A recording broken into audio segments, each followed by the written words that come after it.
Welcome back, 5th grade. So I'm going to read you Chapter 2 of My Side of the Mountain by Jean Craighead George. And I forgot to mention yesterday, but this is just for fun. I'm not expecting you guys to write a paper or a summary or anything about it.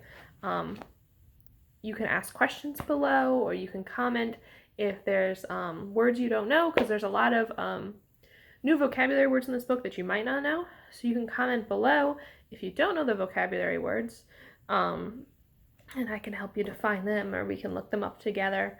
But I'm not expecting, like I said, I'm not expecting homework from this. I just want you guys to enjoy a book, because sometimes it's okay just to read for fun. You don't have to always write summaries or answer questions about it or do comprehension stuff. You don't always have to do that. Sometimes you can just read for the joy of reading. And that's what this book is for me. I've probably read it 5 or 6 times. I'm not sure. It's one of those books that brings me joy, so it's fun to read. All right. And Miss Benson and I are texting, and I just got a text on the side. Sorry, guys. So it says, in which I get started on this venture.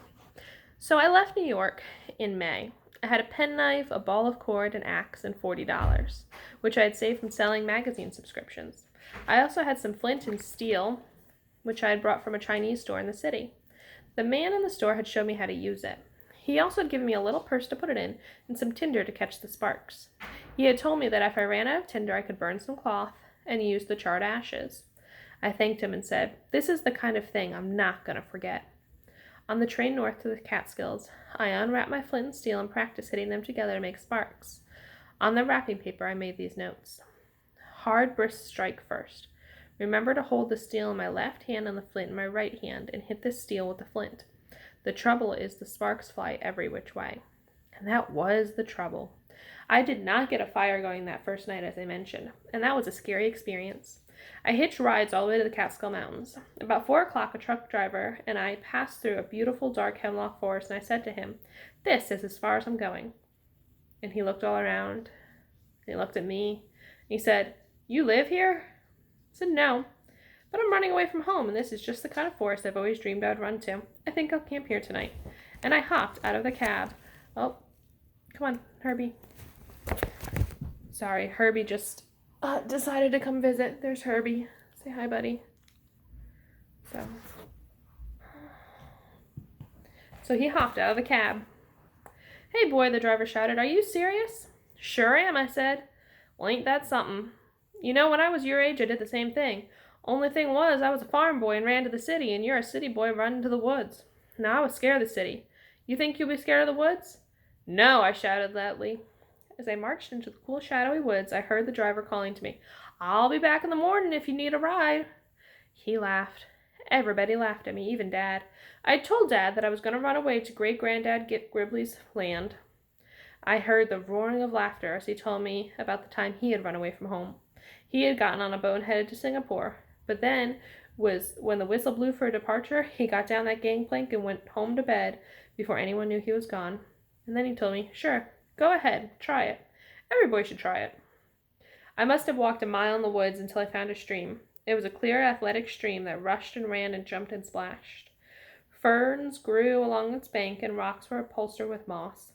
I sat down and smelled the piney air and took out my penknife. I cut off a green twig and began to whittle. I had always been good at whittling. I'd carved a ship once that my teacher exhibited for parents' night at school. Oh, but here's one of those little drawings. So that's some of his whittling. It says, "Whittle angles, sharpen." So whittle angles, sharpen, wooden fish hook and string. So that's his wooden fish hook. And that's the string holding it together. So he's showing you how to make a wooden fish hook. So you whittle 2 little sticks together right there, so they're at an angle. And then you hold string together. And that's how you make a wooden fish hook. First, I whittled an angle at one ending of the twig. Then I cut a smaller twig and sharpened it to a point. I whittled an angle on that twig and bound 2 angle faces together with a strip of green bark. It was supposed to be a fish hook. According to the book on how to survive on the land that I read in the New York City Public Library, this was one way to make your own hooks. Then I dug for worms. I had hardly chopped the moss away with my axe before it hit frost. It hadn't occurred to me that there'd be frost in the ground in May, but then I had never been on a mountain before. This worried me, because I was depending a great deal on fish to keep me alive until I got to Great Grandfather's Mountain, where I was going to make traps and catch game. Now I looked into the stream to see what else I could eat, and as I did, my hand knocked a large log apart. I remember the old logs and the sleeping stages and insects that are in it, and I chopped away until I found an old, cold, white grub.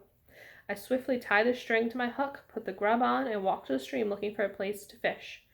Now, all the manuals I'd read were very emphatic about where fish lived, so I had memorized this. In streams, fish usually congregate in pools, in deep, calm water.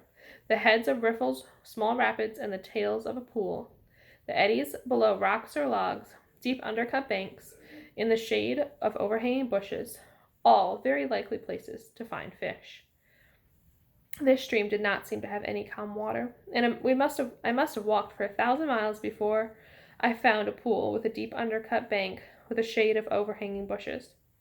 Well, actually, it wasn't that far. It just seemed that way because I was looking and looking and looking and finding nothing. But I was sure I was going to starve to death. So I squatted on the bank, dropped in my line, and I did want to catch fish. One fish would set me upon my way because I read how much you can learn from one fish. By examining the contents of the stomach, you can find what the other fish are eating, or you can use its organs as bait. So the grub went down to the bottom of the stream, and it swirled about and hung still. Then, suddenly, it came to life, jerking back and forth all around in a circle. I pulled it with a powerful jerk. The hook came apart, and whatever I had went circling back to its bed. That almost made me cry. My bait was gone, my hook was broken, and I was getting cold and frightened and mad. So I whittled another hook, but this time I cheated and used string to wind it together instead of bark. I walked all the way back to the log, and luckily found another grub. I hurried back to the pool, and flipped out a trout before out of the water before I even knew I had a bite. The fish flopped and flopped and flopped, and I flew my whole body over it. I could not bear to think of it flopping itself back into the stream. I cleaned it like I'd seen the man on the fish market do, examined its stomach, and found it empty.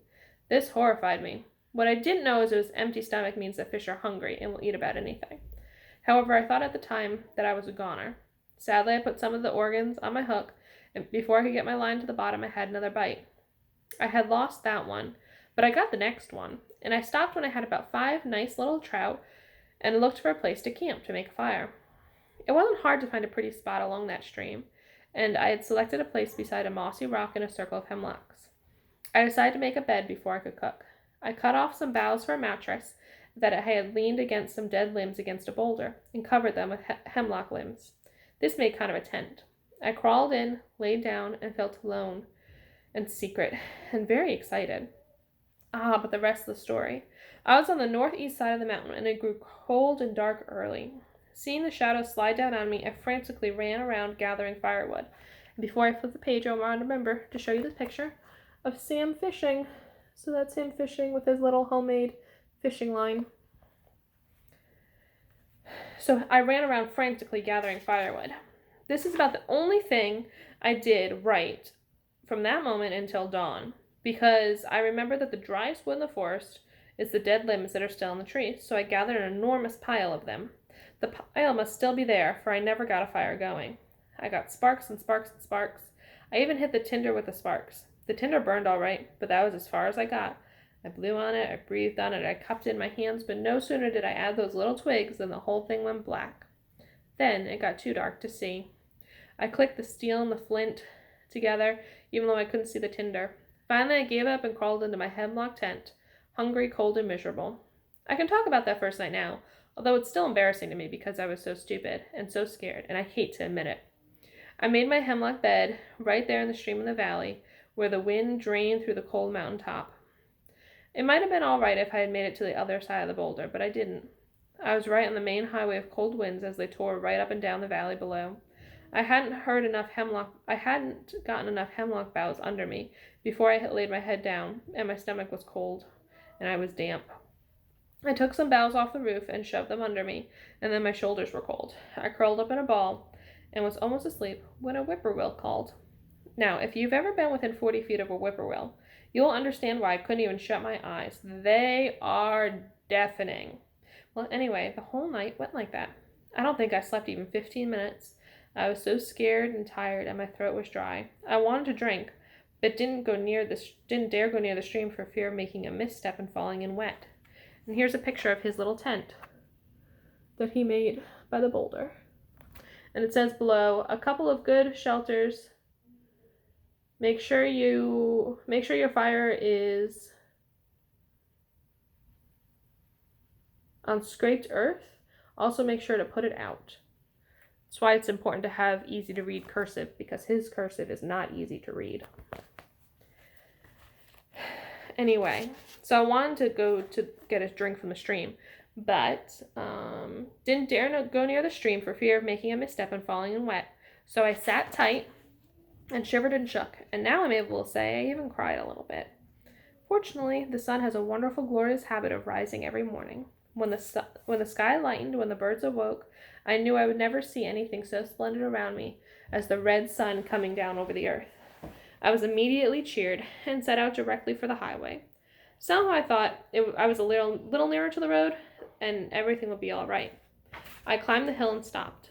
There was a house, a warm, cozy house, with smoke billowing out of its chimney and lights in the windows, only 100 feet from my tortured little camp. Without considering my pride, I ran down the hill and banged on the door. A nice old man answered, and I told him everything in one long sentence, and he said, and also I can't cook my fish here because I haven't eaten in years. He chuckled, stroked his whiskery face, and took a fish. He had him in a pan cooking before I even knew what his name was. When I asked him, he said it was Bill something. I never heard his last name because I fell asleep in his rocking chair that was pulled up beside a big, hot, glorious wooden stove in the kitchen. I ate some fish hours later and some bread and some oatmeal and jelly and cream, and he said to me, Sam Gribley, if you're going to run off to the woods and live in the woods, you better learn how to make a fire. Come with me. And we spent the afternoon practicing, and I penciled in notes on the back of a scrap of paper so I wouldn't forget. So that's him waking up in the woods. It's kind of hard to see, but he's over here. Do you see him by the tree? Now, when the tinder glows, keep blowing and add fine, dry needles one by one. Keep blowing steadily, lightly, and evenly. Add 1-inch dry twigs to the needles, and then keep giving our big handfuls of small, dry stuff. Keep blowing. And that is the end of chapter 2 of My Side of the Mountain. So I'll post another one tomorrow. Let me know what you think. And I just found a note that I made probably when I was in 5th grade about the book, which is kind of fun. I'll read it to you guys tomorrow. But yeah, let me know what you think about the book. What do you think Sam's going to do next? What do you think about the story so far? Do you like the author's style? Just go ahead and make comments about what you're thinking about the book so far, and I will try and answer all of you. Okay, have a nice day, and I'll talk to you guys tomorrow.